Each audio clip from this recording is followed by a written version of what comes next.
우리 교우들 가운데 감기 걸리신 분들이 많은 것 같아요. 일부 때도 그렇고, 또 그래서 오늘 못 오신 분들도 여러 계신 것 같은데, 감기 조심하시고, 예, 좀 푹 쉬시고, 제가 뭐 쉬게 해줄 수는 없지만 하여튼 푹 쉬시고, 예, 빨리 여러분 쾌유하시기 바랍니다. 예, 오늘 말씀을 이제 이렇게 보시겠습니다. 오늘날에는 계약 혹은 이 약정이라는 말이 아주 흔해졌습니다. 그래서 부동산 계약, 아니면 사업 계약, 또는 뭐 핸드폰 약정, 아니면은 보험 약정. 그처럼 우리는 어디에서나 이 계약 관계 안에 우리가 살고 있음을 확인하게 되죠. 법을 만들고 법을 지키는 것도 일종의 계약이다 이렇게 말할 수 있습니다. 개인과 국가 간의 어떤 계약이 이루어지는 것이죠. 그런 점에서 우리가 사는 사회를 계약사회다, 그렇게 말해도 지나치지 않을 것입니다. 사실 이미 오래전에 루소와 같은 철학자들은 그 유명한 그 사회계약서를 말한 바 있지 않습니까? 한마디로 우리가 사는 사회는 서로 간의 계약을 맺어서 형성이 되고 또 지탱이 된다라는 그런 말인 거죠. 그처럼 우리는 약속 안에서 서로가 거할 자리를 만들어가는 것입니다. 서로 약속하고 그 약속 가운데서 서로가 거할 그런 공간을 우리가 만들어가는 것이죠. 그 약속이 없으면은 사회가 지탱할 수가 없습니다. 그 약속이 깨지면은 사회 전체가 무너지고 마는 겁니다. 그런데 우리 믿음도 바로 그처럼 약속 위에 세워졌다라는 것입니다. 그것을 가리켜서 언약이다 그럽니다. 성경은 언약이다 그럽니다. 그런데 이 성경에서 말하는 그 언약이라는 말과 사회에서, 세상에서 말하는 계약이라는 것은 차이가 있습니다. 계약은 상호간이 주체적인 관계가 돼서 서로가 맺는 것을, 약속을 말합니다. 서로가 계약의 당사자, 상대가 되는 것이죠. 그러나 이 언약이라는 것은 예수 그리스도 십자가 보혈이라는 그 보증 위에서 하나님께서 주체적으로, 주권적으로 우리 가운데 맺으신 하나님의 약속, 그걸 가리켜서 언약이라고 합니다. 계약의 보증은 계약을 맺은 당사자인 것이죠. 서로 당사자가, 계약 당사자가 어떤 보증이 돼야 합니다. 그래야 계약이 성립합니다.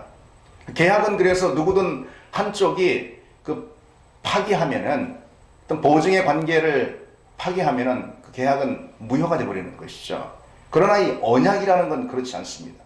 왜냐하면 이 언약의 보증은 언약을 맺은 당사자인 우리가 아니라 예수 그리스도이기 때문에 그런 것이죠. 그래서 그 언약은 예수 그리스도 보증이 견고한 만큼 그 언약 역시 절대 깨지지 않는 견고한 약속이 되는 것입니다. 언약의 기초와 보증이 되시는 예수 그리스도 십자가, 그 십자가가 영원하고 변함없고 견고한 보증임을 믿습니다. 따라서 하나님께서는 그 십자가를 통해서 우리에게 구원을 허락하시는, 또 구원의 약속을 주시는데 그 약속은 결단코 폐기되지 않는 법이라는 거죠. 성경은 바로 그 언약을 기록한 책입니다.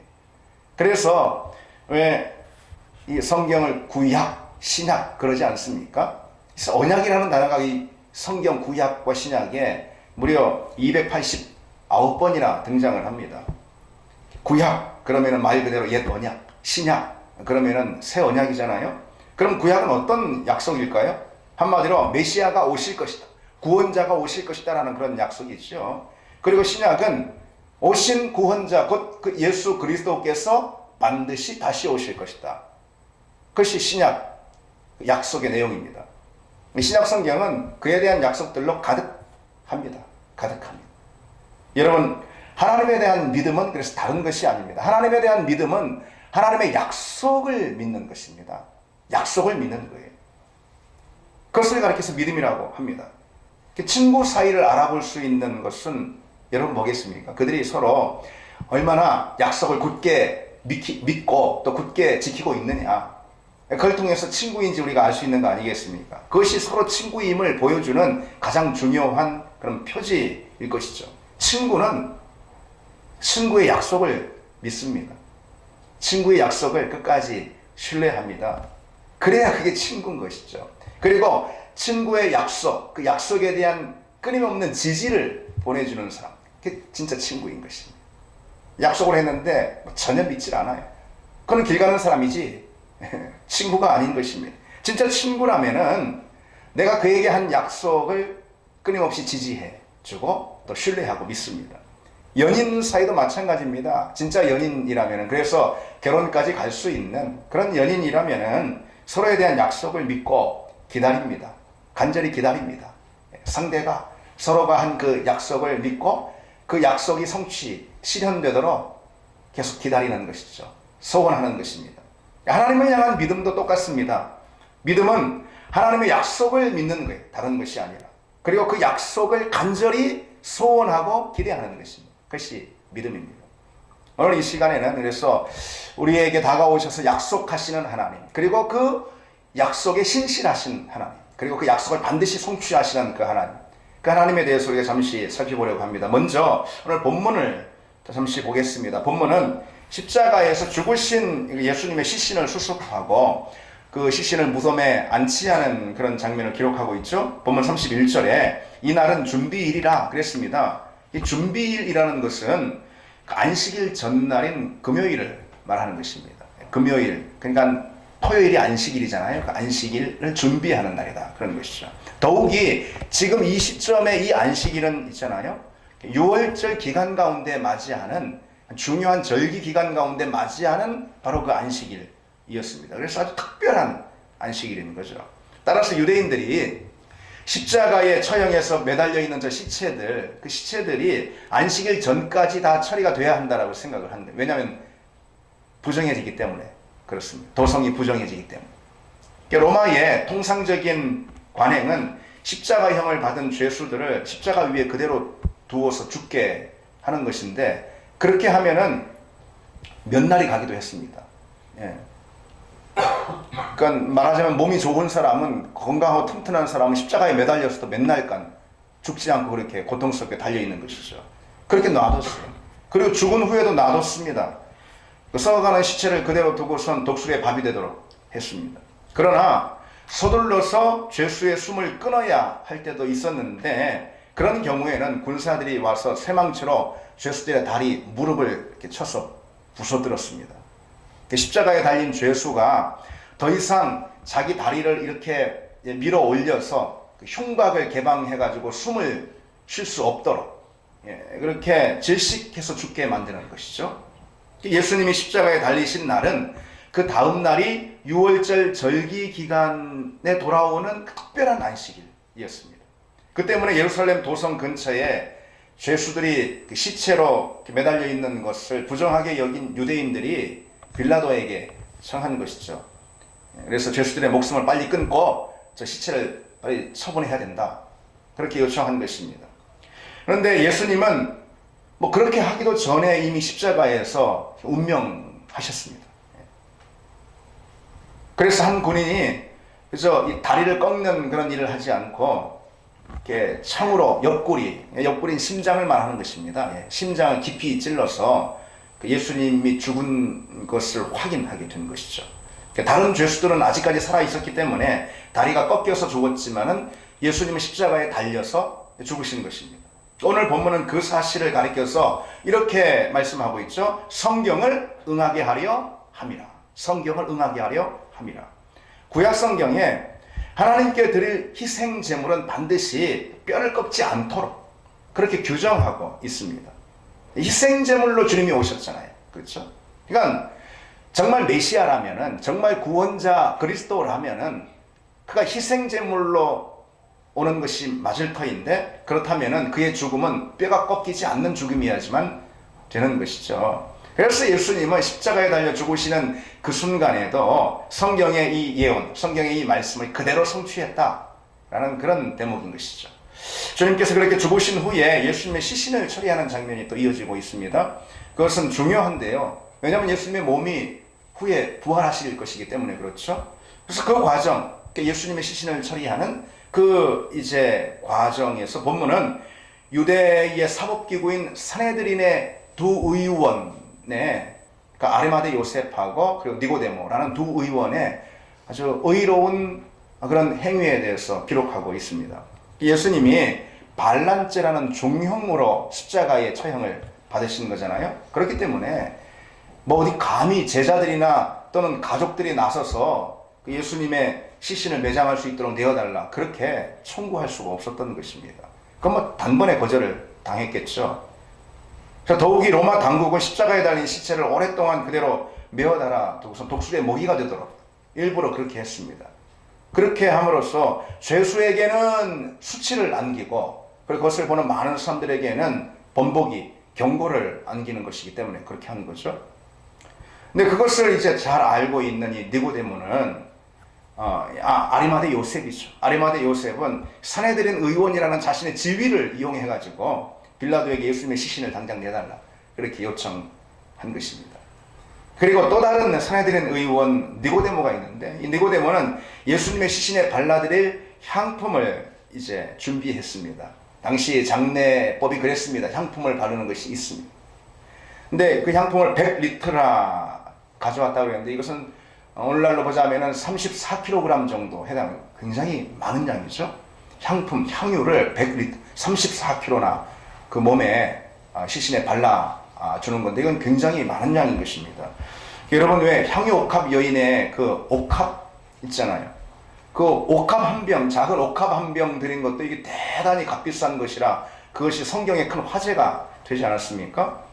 근데 물론 이 나드 향유였지만은 그것은 그리고 또 이것은 니고데모가 드린 것은 모략과 침향을 섞은 향품이라 그랬는데 이것도 매우 값비싼 것이죠. 그런데 그것을 무려 100리터라 34kg이나 가져온 것입니다. 그래서 뭐 엄청난 헌신인 거죠. 그리고 유대인의 장례법대로 세마포에 싸서 자신이 준비하던 새 무덤에 예수님의 시신을 안치했습니다. 그러니까 아리마대 요셉은 자신의 지위를 이용해서 어떤 법적인 절차를 이렇게 맡았고 니고데모는 자신의 소유를 가지고 향품을 이렇게 조달했던 것입니다. 여러분 생각해 보십시오. 산헤드린의 다른 모든 의원들은 어떻습니까? 다 그들이 나서서 앞장서서 예수님을 십자가에 못 박은 그 장본인들, 산헤드린 의원들입니다. 70여 명이 되는데 다 그런 사람들이에요. 근데 그 가운데 이 유독 니고데모하고 아리마대 요셉만 말하자면 스스로 왕따를 당한 거 아니겠습니까? 다른 많은 산헤드린 의원들에게 얼마나 큰 비난을 또 얼마나 큰 욕을 먹겠습니까? 그리고 저주를 받았겠습니까? 아마 더 이상 산헤드린 의원이라는 지위를 유지하지 못했을 수도 있을지 모르겠습니다. 그러나 요셉과 니고데모는 산헤드린의 다른 의원들의 비난과 따돌림을 감수하면서 예수님 편에 섰던 것입니다. 그렇기 때문에 오늘날까지 그 의로운 행위가 예수님의 편에 선 그 의로운 행위가 우리에게까지 들려지는 거 아니겠습니까? 자, 여기까지가 오늘 본문의 장면을 제가 짤막하게 소개해 드린 것입니다. 이 시간에는 특별히 본문 36절 성경을 응하게 하려 함이라 라는 이 말씀에 좀 집중해서 메시지를 생각해 보려고 합니다. 요한복음에는 예수님께서 십자가에 달리시는 그 장면에서 성경의 약속을 응하게 하려 합니다 라는 그런 말씀이 종종 등장하는 것을 볼 수가 있어요.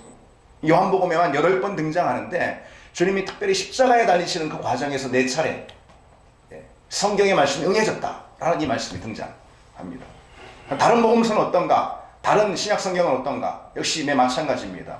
예수님의 사역과 공생의 사역 그리고 또 십자가에 대해서 신약 성경이 언급하는 그 대목마다 성경의 기록을 이루려 하여 합니다. 성경의 기록을 이루었다, 성취했다, 응하게 했다 라는 그런 말씀이 수십 차례 등장합니다. 주님이 이 땅에 오신 것은 우리의 구원을 위해서 오셨다. 뭐 마땅한 말씀이지만은 생각이지만은 근데 그보다 더 앞서서 더 근본적인 것은 뭐냐? 주님이 이 땅에 오신 것은 하나님의 약속을 이루기 위해서 오셨다라는 거예요. 그것이 성경의 증언인 것입니다. 예수님이 이 땅에 오신 것도 공생의 모든 사역을 펼치신 것도 그리고 마침내 십자가에 달려 죽으시고 그리고 또 부활하신 모든 그것은 다름이 아니라 하나님의 약속을 이루기 위함인 거다라는 거죠. 바로 그 점을 성경은 예수님의 탄생이나 사역이나 또 죽으심이나 부활이나 예수님과 관련된 모든 사건에 걸쳐서 전반에 걸쳐서 아주 부각시키고 그 모든 것이 하나님의 약속을 성취한 것이다라는 것을 아주 강조하는 것을 볼 수가 있어요. 그 점을 통해서 성경이 의도적으로 우리에게 가르치고 있는 것이 무엇이겠습니까? 무엇이겠습니까? 딱 두 가지라고 말할 수가 있어요. 첫 번째로 하나님은 약속에 신실하신 분이다라는 걸 성경이 강조하는 거예요. 하나님 약속에 신실하신 분이다. 그리고 두 번째로 하나님은 그 약속을 반드시 이루시는 분이다. 반드시 약속을 성취하시는 분이 하나님이시다. 바로 그 점을 성경은 강조하는 것입니다. 먼저 여러분, 하나님은 당신의 약속에 신실하신 분이다 그랬어요. 하나님은 약속에 신실하신 분이다. 성경이 하나님의 성품에 대해서 가장 가장 빈번하게 우리에게 가르쳐주고 있는 하나님의 성품이 여러분 무엇인지 아십니까? 그것은 어쩌면 사랑도 아니고 또 공의도 아닙니다.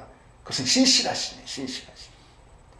많은 곳에서 대표적으로 신명기 7장 9절에 보면요, 너는 알라 오직 내 하나님 여호와는 하나님이시여 신실하신 하나님이라, 그렇게 말씀하고 있는 걸 볼 수 있어요.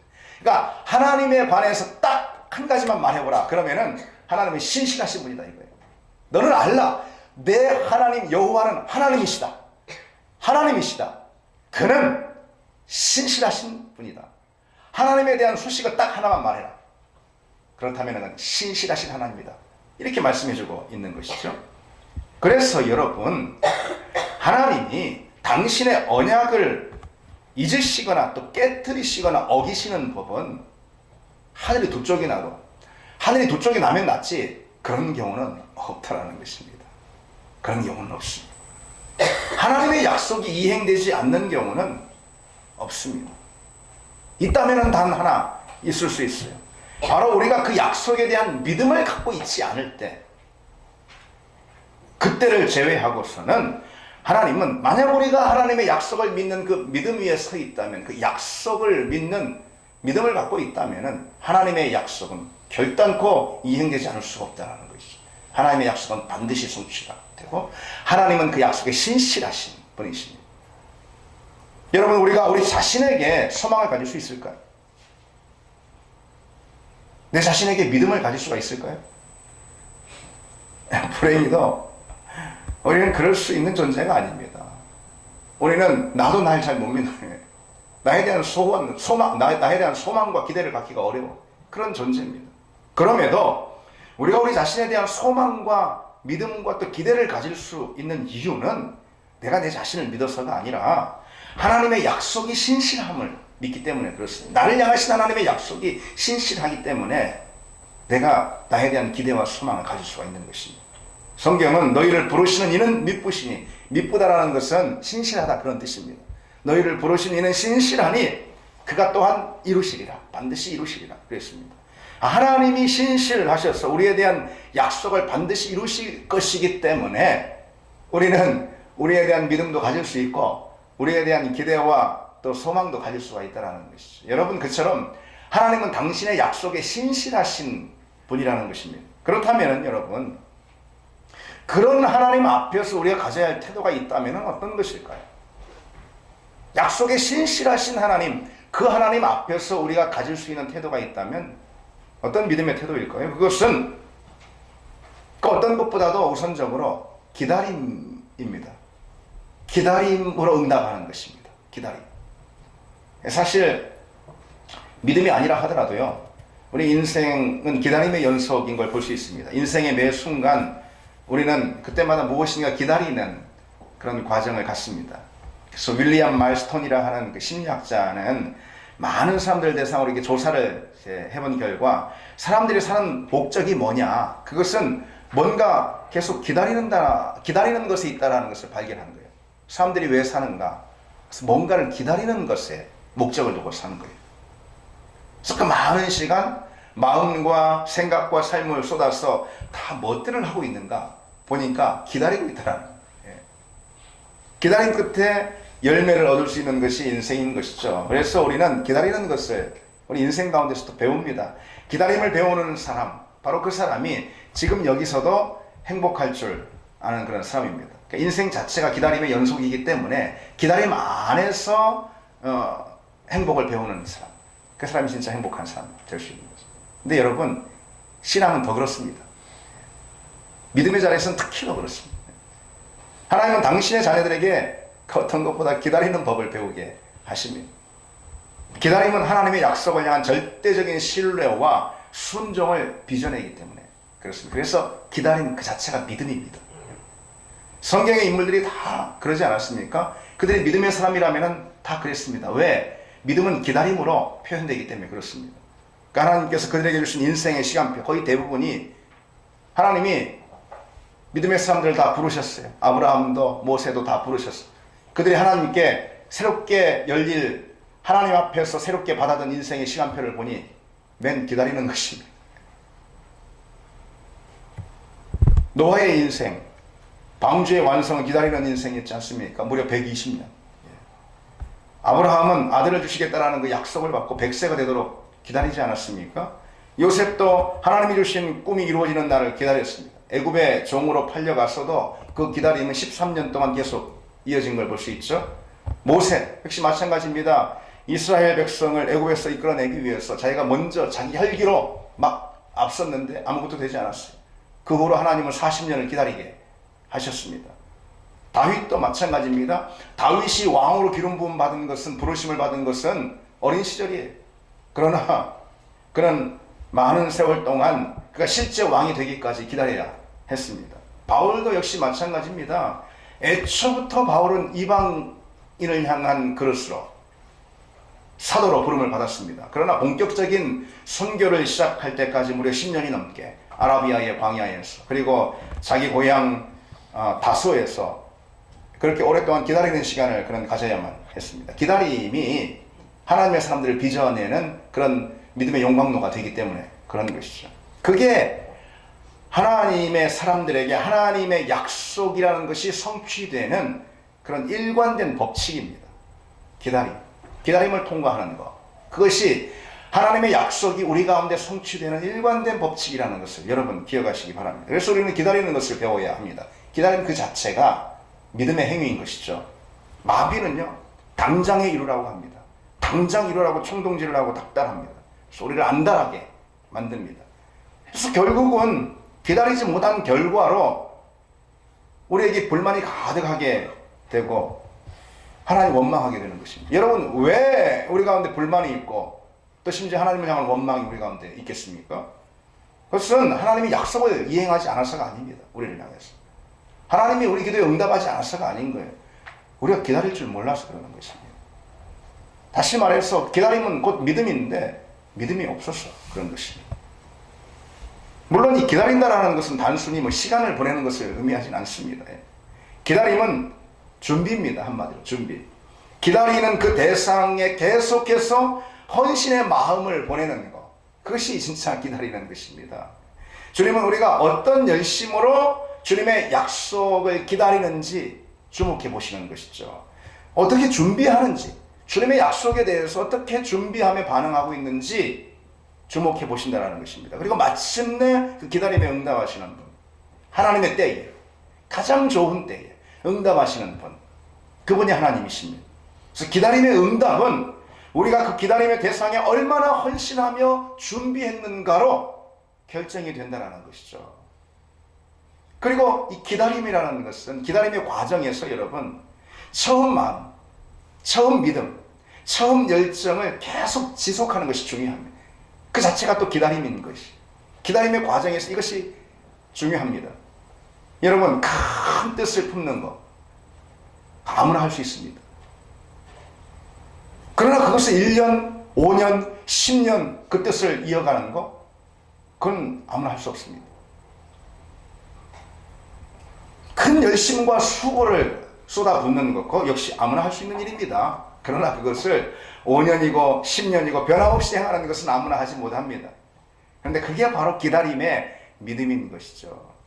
여러분, 기다림 가운데 내 믿음의 초지, 처음 뜻, 초지죠. 그 내 믿음의 초지가 이 기다림 가운데 여러분 1년간만 이어진다고 해보십시오. 내 인생에 아마 큰 변화가 일어날 것입니다. 큰 변화가 일어날 것입니다. 그러지 못했던 것은 기다림 가운데 내 믿음의 초지를 이어가지 못해서 그런 것이죠. 교회도 역시 마찬가지입니다, 여러분. 우리 교회 공동체의 초지, 처음 뜻, 처음 비전, 처음 마음 있죠. 그것이 한 10년간만 이어진다고 생각해 보십시오. 여러분, 그러면은 이 지역의 영혼들이 변화되는 큰 부흥의 역사를 반드시 보게 될 것입니다. 하나님이 반드시 우리 그 기다림, 초지를 끝까지 이어가는 우리 기다림의 믿음에 반드시 응답해 주실 것입니다. 언제나 변함없이. 그래서 우리가 이 부르심의 자리를 지키는 것이 중요합니다. 변함없는 마음으로 순종의 자리를 지키는 것이 그래서 중요한 것입니다. 변함없이 여러분 예배의 자리를 지키고 또 기도의 자리를 지키는 것, 흔들림 없이 지키는 것, 그것이 곧 믿음을 갖는 것이고, 그 믿음 가운데 하나님 반드시 신실하신 하나님의 그 약속을 지키시는 분임을 믿습니다. 오늘 둘째로, 자, 오늘 본문의 메시지가 무엇인지 우리가 보고 있습니다. 하나님은 당신의 약속에 신실하신 분이다 그랬습니다. 또 한 가지, 하나님은 그 약속을 반드시 성취하시는 분입니다. 신실하시니 또 성취하십니다. 하나님은 약속의 성취를 향해서 쉬지 않고 중단 없이 달려가시는 분이라는 거죠. 그리고 마침내 정한 때에, 가장 완벽한 때에 하나님은 그 약속을 틀림없이 이루십니다. 본문에 이 날은 유대인의 준비일이요 그랬잖아요. 이것이 무슨 말씀일까? 왜 이 말씀을 여기 유독 표기하고 있을까요? 그러니까 6월절 기간 중에 안식일 준비일이라는 것을 우리 가르쳐주고 있는 거잖아요. 근데 이 준비일에 뭐 했냐면은 하나님께 올려드릴 희생제물, 속죄 제물을 준비했습니다. 그래서 준비일인 것이죠. 그러니까 이날은 유대인의 준비일이요, 이 말씀 뭐냐면은 바로 예수님이 어린 양이 되셔서 우리 죄를 담당하시고 하나님 앞에 자신을 드릴 희생제물이 되으셨다. 주님이 십자가에서 어린 양이 되셔서 십자가의 죽으심으로 희생제물이 되셨다. 바로 그 준비일. 그래서 하나님의 약속이 예수 그리스도 십자가를 통해서 성취되었다라는 것을 말씀해주고 있는 대목입니다. 주님이 십자가에서 죽으시는 장면에서 그처럼요, 성경은 하나님의 구원의 약속이 성취되고 있음을 곳곳에서 이렇게 드러내고 있습니다. 특별히 여러분, 우리가 지난주 본문이었는데 특별히 주님께서 십자가 위에서 다 이루었다, 그렇게 외치신 장면이 있죠. 다 이루었다. 이 다 이루었다라는 것은 헬라어로 테텔레스타이라는 단어입니다. 딱 한 단어입니다. 테텔레스타이. 십자가에서 외치신 주님의 그 한마디가 사실 인류의 운명을 바꾸는 것이죠. 특별히 이 테텔레스타이라는 이 단어는 당시 종들 사이에서 많이 사용된 단어입니다. 노예들이 주인이 맡긴 일을 다 끝냈을 때 이 말을 썼습니다. 주인이 지시한 일을 다 마친 그런 종이 주인 앞에 가서 테텔레스타이라고 이렇게 다 마쳤습니다 하는 것이죠. 주인은 바로 아버지 하나님인 것이죠. 그래서 예수님은 아버지 하나님께서 맡기신 그 사명을 다 마치시고 비로소 테텔레스타이, 다 이루었다라고 말씀하신 것입니다. 주님은 하나님께서 맡기신 구원의 사역을 온전히 다 성취했다라고 말씀하시는 거죠. 다 완성했다. 이제 비로소 다 끝냈다. 이렇게 말씀하시는 거죠. 그러니까 성경의 모든 예언을, 성경의 모든 약속을 다 완수했다. 다 성취했다라는 것입니다. 특별히 또 이 테텔레스타이라는 단어는 당시 채무자가 빚을 청산했을 때 쓰는 그런 말이기도 했습니다. 당시 채권자들은 빚을 다 갚은 채무자들에게 테텔레스타라는 그런 영수증을 써줬습니다. 지불 완료, 그런 거죠. 더 이상 빚이 없다라는 것을 선언해 주는 것입니다. 주님은 우리를 당신의 핏값으로 사심으로 우리 모든 죄의 값을 다 치러주시고 테텔레스타이, 지불 완료, 그렇게 선언하시는 것입니다. 다 청산했다라는 거죠. 예수님이 우리 죄값을 다 갚아주셨다라는 거죠. 당신의 보혈로 우리의 죄값의 지불을 완료하셨다. 테텔레스타이. 여러분, 이게 복음 아니겠습니까? 이게 복음인 것입니다. 예수님이 다 지불했으니 너희들은 와서 영수증만 받아가라는 것입니다. 이것이 복음이고, 복음은 그래서 은혜인 것입니다. 이처럼 주님이 다 이루셨다 말했기 때문에 이제 우리가 거기에 뭐 더 보탤 것이 없습니다. 뭐 새롭게 뭘 추가시킬 것이 전혀 없는 것이죠. 다 이루었다. 다 지불 완료했다. 우리의 구원을 위해서 모든 것이 성취됐습니다. 이미 다 주님께서 다 마치셨습니다. 여러분, 주님은 십자가를 지시는 일이 있다 하더라도 그 점을 봐야 하는 것입니다. 주님은 십자가를 지시는 일이 있다 하더라도, 주님은 목숨을 내놓는 일이 있다 하더라도 반드시 당신의 약속을 성취하시는 분이다라는 것이죠. 십자가 상에서 테텔레스타이 다 이루었다라고 말씀하는 한이 있다 하더라도 주님은 반드시 약속을 지키시는 분이다, 이루시는 분이다. 예. 그렇다면 여러분, 당신의 약속을 반드시 성취하시는 그 하나님 앞에서 우리가 가져야 할 믿음의 태도는 무엇이겠습니까?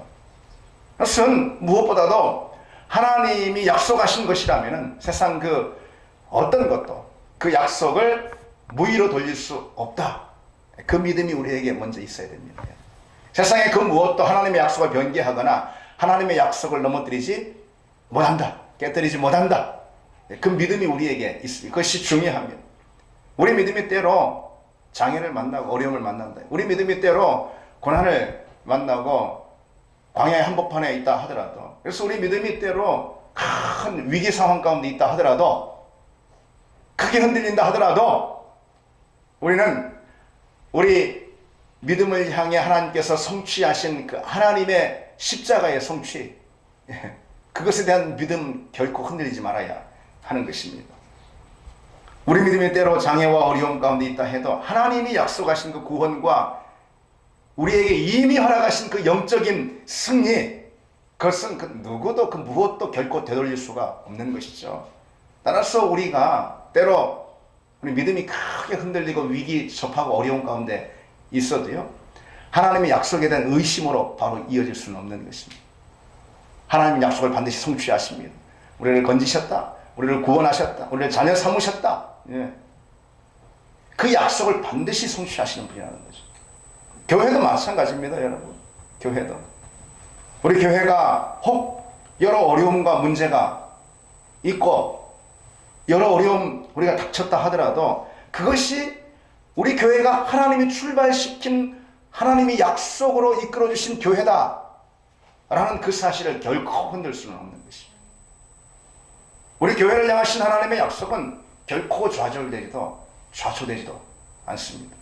그 약속은 우리 교회가 때로 환경의 여러 어려움, 또 상황의 여러 어려움을 만난다 하더라도 결코 꺾이지 않는 약속입니다. 왜요? 하나님의 약속입니다. 반드시 약속을 성취하시는 하나님의 약속이기 때문에 그렇습니다. 특별히 우리 교회는 하나님께서 이 지역을 복음화하라, 그리고 이 시대의 큰 영적인 부흥의 마중물 역할을 하라라고 불러주신 그런 교회임을 믿습니다. 그것이 우리 교회를 향한 하나님의 비전이고 소원이고 또 약속인 줄 믿습니다. 그 약속이 반드시 성취될 줄 믿습니다. 그런데 여러분, 이 점도 우리가 이 약속에, 하나님의 약속에 관해서 우리 이 점도 함께 기억할 필요가 있습니다. 하나님의 약속은 그 어디서가 아닌 바로 십자가 위에서 성취되었다. 주님께서 다 이루었다라고 말씀하신 그 자리가 어디입니까? 십자가 아닙니까? 그러니까 하나님의 약속은 어디가 아니라 십자가에서 성취되었다는 걸 사실 기억해야 합니다. 세상 사람들은 여러분 언제 성취를 말하고 또 뭔가를 이루었다, 아니 심지어 다 이루었다 라고 세상 사람들이 말한다면 그 자리는 어떤 자리일까요, 여러분? 아마도 드러내놓고 이렇게 말하지는 않을지 모르지만 내심 다 그럴 것입니다. 뭔가를 소유할 때, 또는 성공이 있을 때, 또는 행복을 가질 때, 소유나 성공이나 행복을 인생의 성취로 생각하지 않겠습니까? 그래서 누리는 것이 곧 이루는 것이다 이렇게 여깁니다. 가지는 것이 이루는 것이다 이렇게 여깁니다. 많이 가지려고, 그래야 이루는 거니까. 성공하는 것이 이루는 것이다. 많이 성공하려고, 인생의 모든 자리에서 다 성공하려고 애씁니다. 그것이 인생을 이루는 것이다 생각하니까 틀렸습니다. 완전히 빗나간 인생이 되는 것입니다. 왜냐하면 우리 주님께서 십자가 위에서 다 이루었다라고 말씀하셨기 때문에 그렇습니다. 그러나 여러분, 무엇이 이루는 삶일까요? 십자가의 구원, 다른 것이 아닙니다. 십자가의 능력, 십자가의 생명, 십자가 안에서 드러난 하나님의 사랑, 그것을 믿고 그것을 내 인생의 가장 소중한 선물로 삼고 있는 그 자체, 그 믿음, 그것이 다 이루는 삶인 줄 믿습니다. 뭐가 더 필요하겠습니까, 여러분? 뭐가 더 필요하겠습니까? 다 이루었다고 외치신 그 십자가를 나의 구원으로, 나의 생명으로, 나의 능력으로 믿으면 그 자체로 그 인생은 다 이루는 삶이 되는 것입니다. 주님과 함께. 주님께서 십자가에서 이루신 그 구원을 나의 가장 큰 선물로 받아들이는 것, 그 자체가 곧 이루는 것이고 내 인생을 성취하는 것이고 그리고 내 인생을 다 얻는 것임을 믿습니다. 여러분 믿으시면 아멘 하시기 바랍니다. 그리고 또 한 가지, 주님이 십자가에서 이루신 그 구원을 전하는 삶이 진정 또 다 이루는 삶인 줄 믿습니다. 예. 십자가를 전함으로 십자가의 열매들, 곧 영혼을 얻는 인생이 실은 다 이루는 인생인 것입니다. 이루는 인생인 것입니다. 여러분 십자가 열매가 있습니까? 십자가 복음으로 낳은 열매가 있습니까? 지난해 우리 교회 가운데 십자가 복음으로 낳은 열매들이 있습니까? 그 열매가 우리 인생의 진정한 성취를 보여주는 것임을 믿고 이제 우리에게 새롭게 주시는 한 해 그 열매를 거두는, 그래서 인생의 성취를 맛보는 그 여러분 되시기를 바랍니다. 이제 말씀 맺겠습니다. 하나님은 약속에 신실하신 분이다 그랬습니다.